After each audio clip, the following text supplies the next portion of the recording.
Cock-a-doodle-doo, long ago. In a small village on the banks of Kaveri River lived an old woman called Ajama. As the sun rose in the morning, Ajama's rooster, Hunja, would clear his throat and crow loud and clear, cock-a-doodle-doo, hearing the call.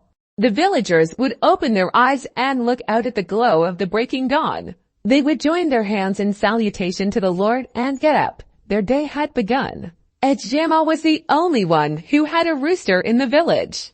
She also had an oven where she kept charcoal burning day and night. As soon as they woke up, the women of the village would go to Ajama's hut to get burning coal, so that they too could light the oven in their homes. One day, for some reason Ajama got angry. She felt that the villagers were not showing her respect. After all, the sun comes up in the village, and hearing my rooster crow, thought Ajama, also, without the burning charcoal from my oven, how can the villagers light their own ovens to cook food? So to teach the villagers a lesson and to make them realize her importance, Ajama left the village in dead of night, taking with her Hunja and the oven. She went far away from the village and climbed a tall tree and sat there, hiding from the villagers. Let me see how the villagers manage without my rooster and oven, said Ajama to herself. Next morning, Hunja, as usual, cleared his throat and crowed loudly, cock-a-doodle-doo. Ajama could see the dawn breaking. The old lady was convinced that the rooster's crowing would not be heard in the village, and therefore the sun would not rise there. After spending a couple of hours on the tree, Ajama came down with Hunja and the oven. She was missing her village. Poor chaps. What would they do if the sun didn't rise? Men would be missing their morning coffee and children would be crying for breakfast. How can they cook without fire from my oven?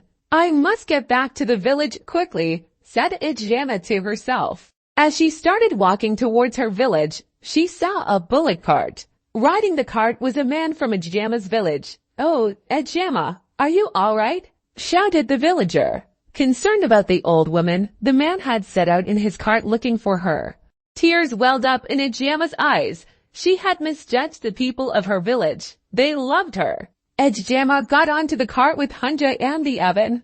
As the man drove the cart, Ajama asked him, "You must have found it difficult in the morning." The villager agreed. "Without fire from your oven, morning coffee was delayed a bit. Then, the schoolmaster rubbed 2 stones to start fire. It was great fun. Kids started rubbing stones to produce fire. But how did you manage to do all this? Was it not dark?" asked Ajama. "Dark? No. It was not dark. We lit the fire in broad daylight," said the man. "But how could the sun rise there? My Hunja was far away from the village." Ajama muttered to herself. The man was worried. Ajama was looking ill. "I hope she is all right," he thought. Then he saw the old woman breaking into a smile. It was the most radiant smile, the most beautiful smile he had ever seen. The man was all attention as Ajama whispered, "I've made a great discovery." The villager held his breath. He did not want to miss out what Ajama was going to say about her great discovery. "Yes, a great discovery I've made," said Ajama. "The sun rises even if my rooster does not crow." The man thought over this statement. Then he nodded in agreement.